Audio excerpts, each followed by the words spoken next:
Well, thank you all very much, and I hope that we can pick up again on that discussion that was sort of just percolating there. There was something that I was trying to connect that I think began in listening to Dominic's presentation in particular, was that one of the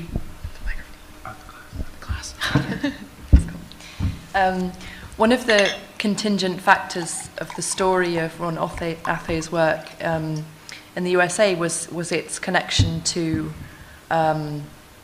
public funding, and that has a particular effect not only on how his work was policed or censored or kind of disciplined, but also a way in which institutions were disciplined by virtue of the fact that they are sort of indebted to this funding, and perhaps a way in which that which becomes a sort of form of self-censorship ultimately, how that might have been kind of internalized in the way that institutions will put things into the public into the public realm, because they're always accountable to public funding. And that might sort of beg certain questions in the context of the 90s, but I was thinking also how talking about the context of austerity, how and the way in which it so happens that her voluntary job was working in a museum, and how you might, if there's not kind of stretching a metaphor too much, that perhaps that the art institution is also like not quite hard-working enough. It's a non-hard-working person at an institutional level. At the same time, we are made to try and be more useful. So now we're tasked not only with doing self-indulgent things like putting a lot of belief in challenging art. We are asked to change the lives of kids who are from areas of multiple deprivation, to give an arts education because it's being taken out of the responsibility of government. So that's a way in which I wanted to kind of connect the two. If you have any kind of responses at this stage. Well, I guess I'd agree broadly. I think that, I suppose I'd say, of course, there is self-censorship by public institutions, but that it needs to be done. It needs to be examined or analyzed on a kind of case-by-case basis. So the Walker, where the kind of, where the scandal actually didn't take place, but where the ramifications of it certainly kind of had their most powerful impact. Ron Athe was just the last in a whole series of really difficult series of programs, including Bill T. Jones is Still Here, which was the kind of one of the big, was a controversial work in other respects. Ron Vorter, Tim Miller, loads of people who, especially around the kind of politics of AIDS, politics of different sexualities, etc. So certainly there is self-censorship, but we need to think really carefully about where and with what effects. But then also, I guess what I would add is that it's not just the public institution. There's of course similar or maybe the same form of self-censorship by private institutions or by commercial institutions, i.e. the really rampant self-censorship of the commercial gallery system. And so I think we should be really careful of thinking that somehow because a certain institution is indebted to the public purse, it has this burden of censorship which wouldn't be there otherwise. It's just a sort of, it's basically, if I want to argue that we should rethink the sort of, the social fabric of art to involve not just the kind of convivial, but also something that is potentially not just antagonistic, but like incites revulsion. That charge or that kind of conviction is certainly not being upheld very broadly. So, I mean, maybe with particular relevance to the practices of that moment, though, do you think there's a sense in which I know we'd sort of discussed this informally yesterday, that it doesn't really, that judgments are made about it as something that sort of belonged to that era and cannot be kind of recuperated now, that perhaps it's seen as being bad at a kind of critical or aesthetic level, and to what extent is that some kind of internalization of it being difficult or having caused a lot of anxiety for institutions, perhaps because they were being kind of legally disciplined? I think there is in some quarters a conviction that body art is this 90s phenomenon, and therefore is not particularly relevant, which I think is a sort of it's a sleight of hand. So I guess I would broadly agree. Okay. But then I would say that, that if that is the conviction of visual art institutions and the gallery system to some extent, it's certainly not held out at the level of say festival curation or the different circuits that sustain performance and live art in this country and in many other countries. So I think it's again, it's really we need to think what institutions we're thinking about in terms of upholding a certain kind of conviction about the datedness or irrelevance of certain practices, tellingly the conviction about its, or the sort of the assumption of its passé character is, I think, based on its avowed performance of questions of identity and identity politics. And that's also very disturbing if the institution has a conviction, which is not the audience's conviction, I think, in many cases, that identity is somehow dated. Yeah. That itself is a dated idea. Yeah. So. Okay, thanks. I mean, I think that, in some ways, it's hard for me to, in terms of art institutions, it's hard for me to really say because I don't know if art institutions are now censoring themselves more after they've been affected by cuts more than they have been in the past. So I think in some ways you would all know more than me, really, if that is actually going on. But I think that, the other thing I was actually thinking was that there's that book by George Adis called The Expediency of Culture, where he's talking about how there's more and more of an expectation for sort of arts education programs and community arts programs to do the sorts of things that different types of social services were expected to do in the past. And there's a sense that because these sorts of kind of community art programs are actually seen to be cheap, and you don't have to sort of hire staff on a long-term basis. So and that kind of puts a lot. So I think that puts a lot. That would put. I can see like a lot of arts organizations in the role of almost becoming service providers, and the way that is sort of happening a lot within the voluntary sector in general. And if you become a service provider, then how much does that actually limit your ability to maybe present challenging work or to speak out? But I don't really know in terms of the specifics because I don't. It's more about what's happening on the ground and whether. Whether your organization or other organizations have been under pressure to kind of present the kind of work that fits that really great quote that you're talking about, about the purpose of culture. Of greatness. Yeah, exactly. I actually had an abstract way to kind of relate a very local context as well, which may be more unfamiliar in this context. And it also addresses a little bit of Imogene's the question of the performance of disgust in public. And when during the trial for Chris Burden, because it did go to trial, and ultimately it was a hung jury. The jury couldn't come to a decision. I think it was 9 for guilty and 3 for not guilty. His defense at the time was that there was no law that says an artist just can't go into the street and make art. And so it brings up these questions about access to the public sphere, to the public realm, and he was ultimately protected as a professional artist engaged in his professional activities, and that included promotion and publicity. And although I don't have anything to compare it directly with, in particular, given what you showed us yesterday about the physical development of the city of Los Angeles and the ways in which it cordoned off, right, its working class and its racialized others, very specifically Chicanos and Mexican Americans, I doubt that OSCO would have been protected in the same ways. They wouldn't have access to that rhetoric and the work that they were doing was completely illegal, and they wouldn't have had the protection of they were engaged in their professional activities as an artist because they weren't professional artists and they didn't have access to, they didn't go to art school, they didn't have that training, and they certainly wouldn't have had the gallerist protecting them or advocating for them.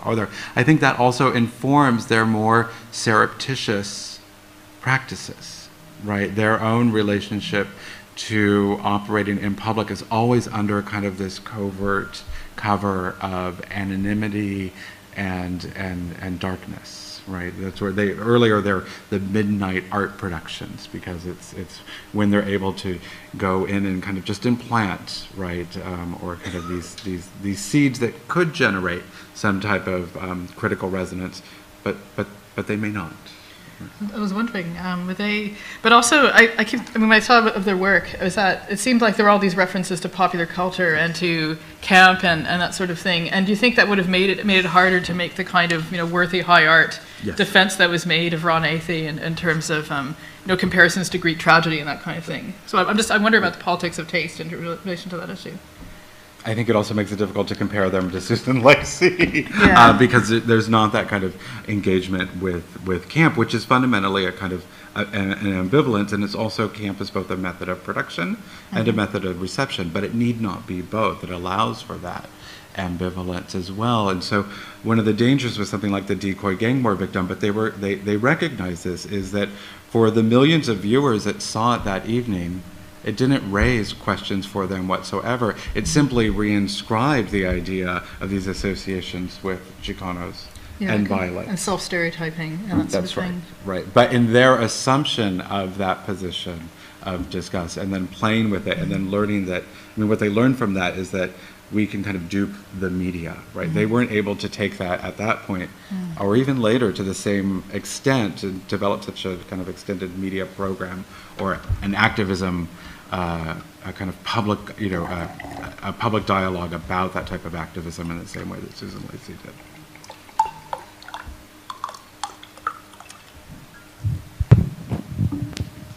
And I was really interested in the reflection on the culture wars in Dominic's paper, and how the relationship between the culture wars of the 90s and the kind of discussions we've also been having around sort of racialized violence, LA, environmental degradation, and the kind of wars going on there on the streets, and also then to the kind of war on welfare that we're kind of talking about now, and how, there's this theory in political geography which describes a shift from notions of war as kind of outside the state to a kind of notion of what it calls domopolitics, which is kind of war within the state, and how the borders in a way become internalized, and that's sort of a shift in the 70s. And there's things like the culture wars, war on drugs, that become sort of the language of war becomes internalized within the state in very particular ways. And I'm kind of trying to think about that, like in relationship to disgust, like the function disgust plays in these naming of these things as wars, these events and these conflicts within states, and the function that disgust is playing both in producing those conflicts, but also in responding to them critically.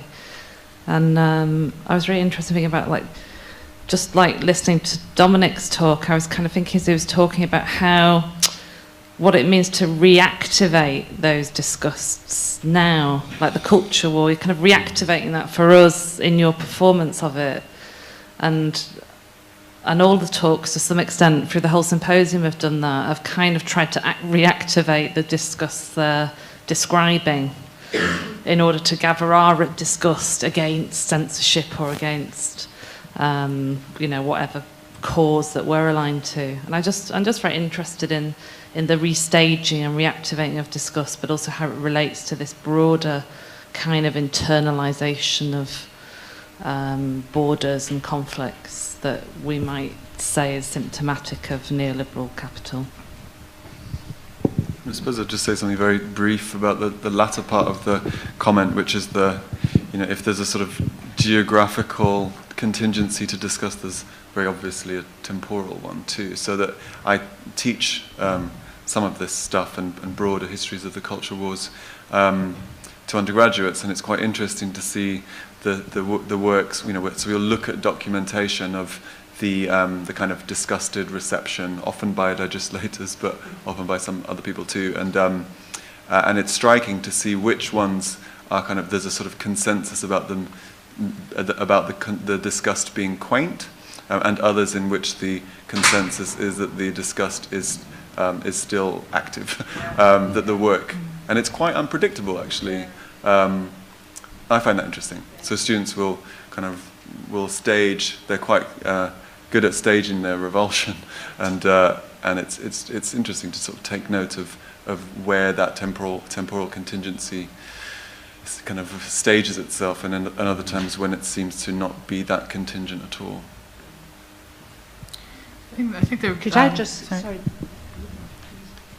Yeah, I was just going to say that I think there are a few different tendencies. On one hand, there's a sense, in terms of the culture wars, I think what's quite worrying is that I think for some people feel the culture wars have been won, already, and that we now have certain types of equality legislation and so on, and that within certain kinds of popular cultural contexts, it's these things have now become socially acceptable, but at the same time as we're seeing a kind of rolling back, I would say, of rights, and I mean, it's just the way I think that austerity measures are affecting different groups in society. But I think because there's a sense that the cultural wars are over, there's a sense of almost it's becoming harder to find the vocabulary to talk about it, and to contest what's going on.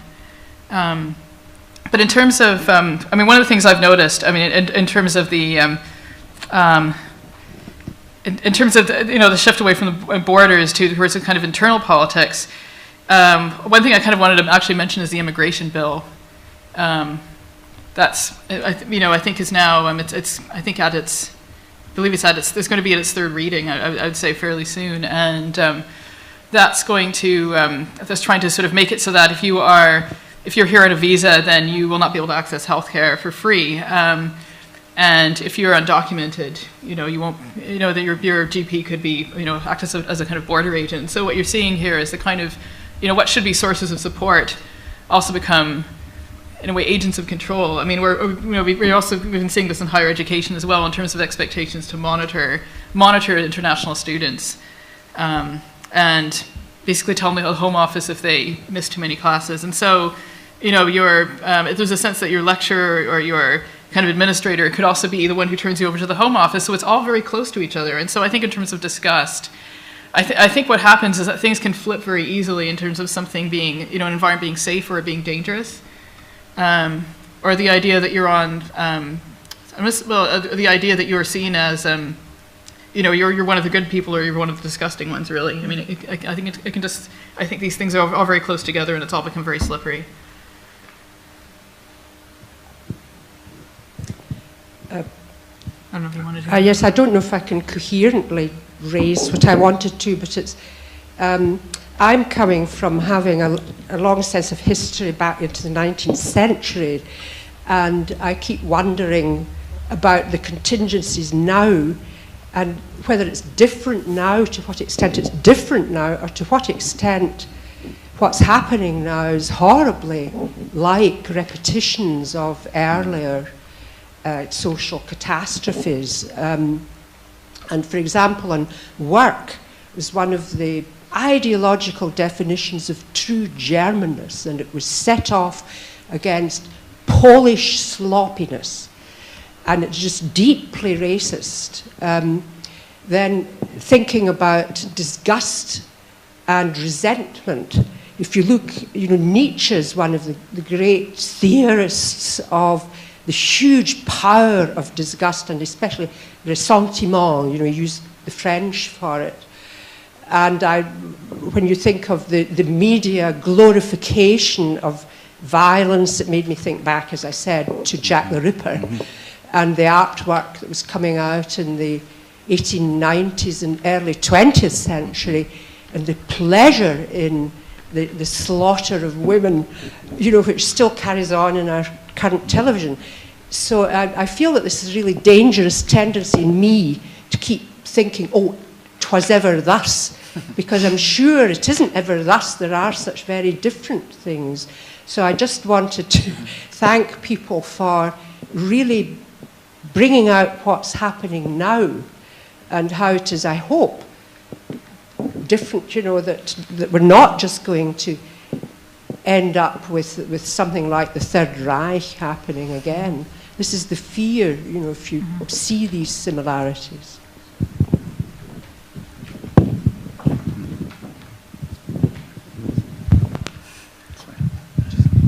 to kind of tag on the end of that, and just thinking about some of these ideas about repetition, was just about Suzanne Lacey's kind of restaging of 3 Weeks in May recently, which I think actually really did show how much things have shifted. And I'm glad that you kind of brought out the social efficacy of it at the time, because it was a work that really did make actual palpable change. And the new piece I think is also really kind of fascinating for how we've kind of changed and shifted our thinking about it. So I just wondered if you wanted to say a little bit about that, because I think it speaks to both of these questions. Yeah, I mean, what's interesting about that in so many ways is that while always this tremendous kind of organizational activity in the production of it, this time it literally went from below ground, where it was installed in this strange mall.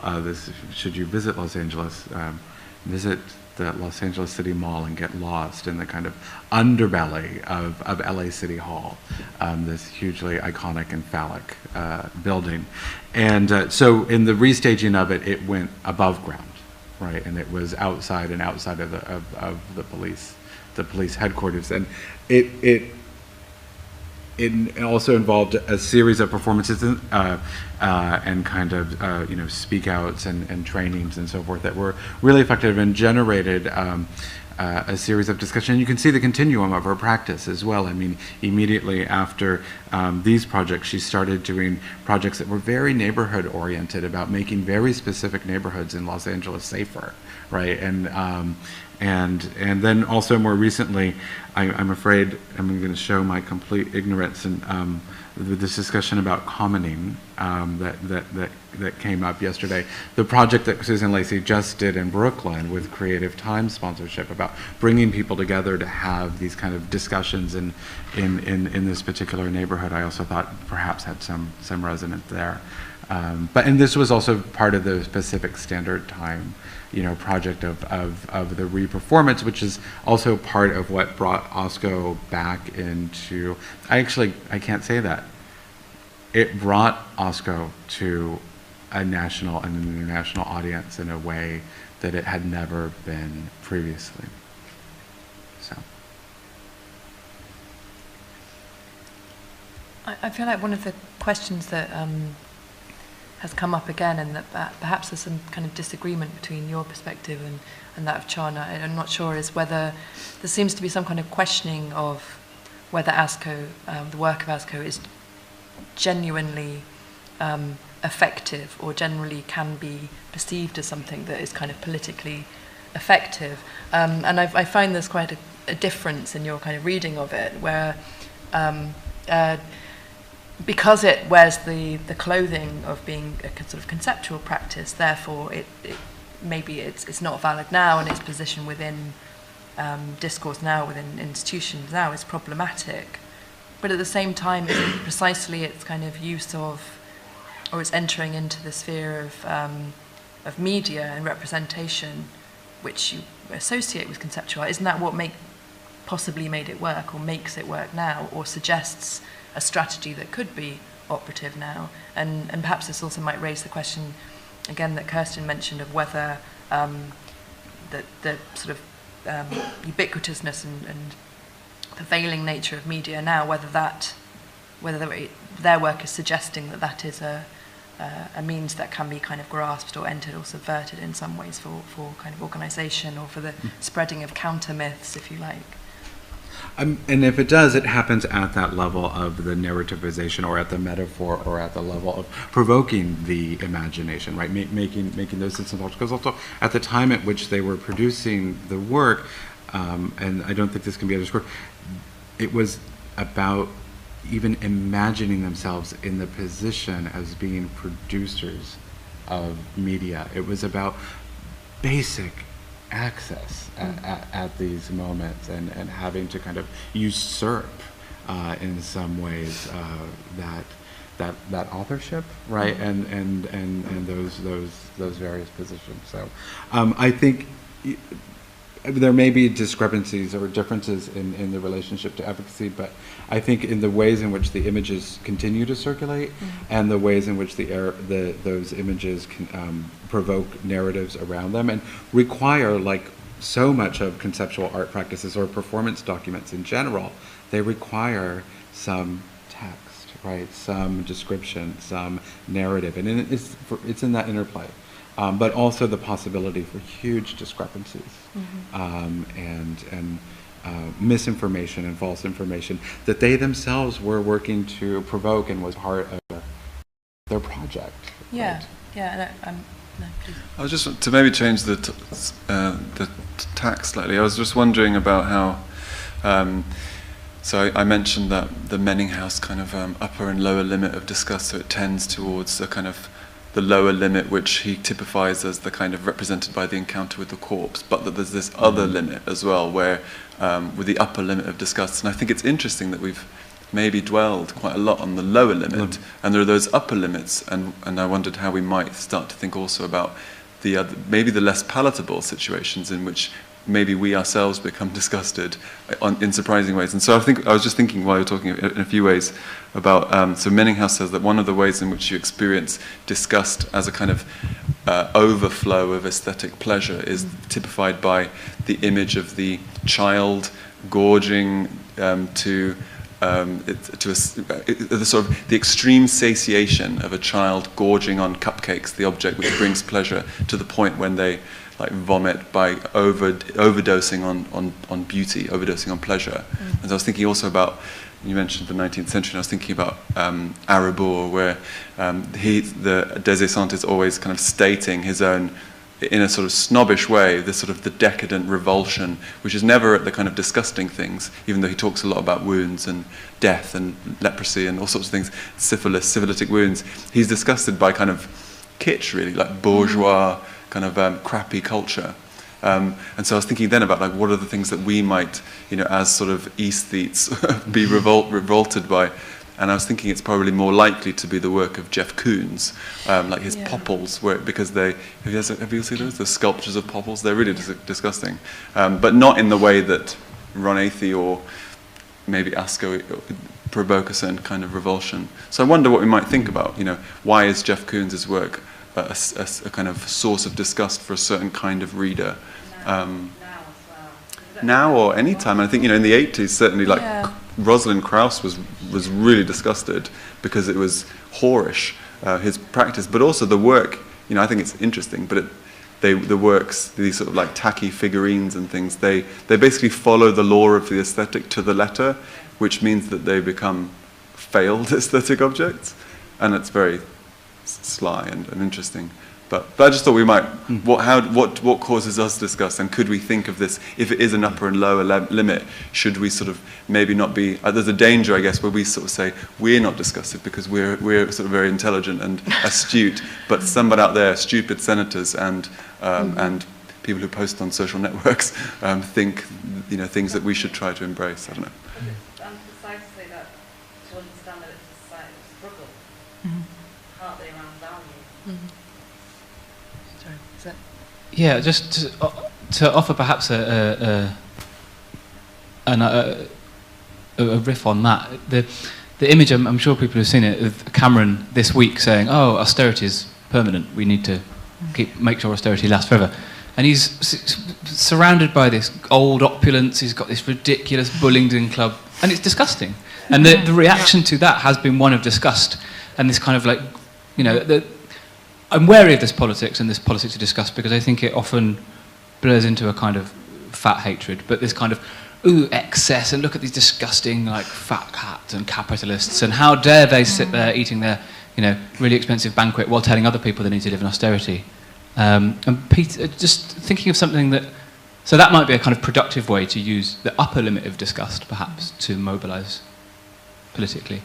And then something that perhaps combines the upper limit and the lower limit is Peter Greenaway's film, The Cook, the Thief, the Wife and His Lover, which actually that picture of Cameron reminded me of. It's Michael Gambon's character in that, who is this disgusting, like, kind of Thatcherite, self-made millionaire who, like, has these opulent feasts. And then, spoiler alert, but the film... It's not for the narrative. The film kind of culminates with him eating a naked corpse, which is obviously the lower limit of disgust, and they're sort of combined in this image, and it might be a kind of, I don't know, opulence is disgusting, maybe. And Ceausescu's palace.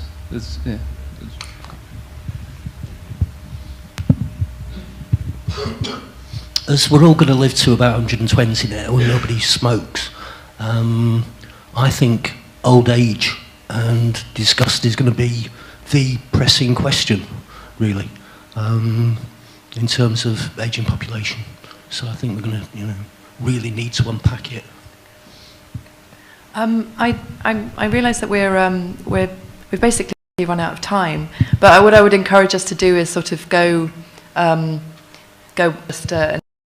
just sort of start continuing discussions informally between ourselves. I know that John Noriega, who opened the conferences, I think it looks like he's on his way out the door to make a very precisely booked train connection. So while you're still here, I just want to make sure that I've thanked everyone who participated in the event as a speaker, but also thanks very much to our members of the audience who have helped kind of create this discussion. And yeah, so I'll sort of draw it to a semi-close now, but kind of encourage everyone to stick around and carry on these conversations.